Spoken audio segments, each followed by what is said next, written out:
tumpukan sampah di jalan naik ke gunung. Dia sampahnya udah menumpuk di pinggir jalan, dibuang sampah oleh masyarakat. Ke sini udah menumpuk, sudah jorok sekali. Nah ini kayu-kayu, plastik, beling-beling, kaca-kaca penuh di sini. Sampai ke bawah sana ke jurang. Ini berakibat nanti longsor ini. Sangat berbahaya untuk longsoran nih. Bisa longsor jalan ini kalau sampah-sampah ini tidak dibakar, tidak dibersihkan. Nah, ini berpotensi untuk longsor nih.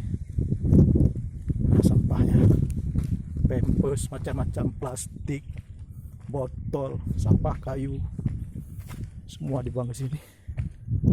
Nah, banyak sampah. Masyarakat lagi dia sampahnya. Sampah, botol-botol dibuang ke sini semua. Sangat berbahaya, beling, nanti bisa terpijak kaki orang. Ini botol-botol dibuang ke sini semua. Sangat berbahaya nih kalau terpijak kaki. Ke hutan orang mencari obat, cari kayu, cari bahan ramuan obat ke hutan. Cari kayu orang berkebun. Kalau kepijak beling-beling ini bisa masyarakat ke jalan. Sangat berbahaya. Ya.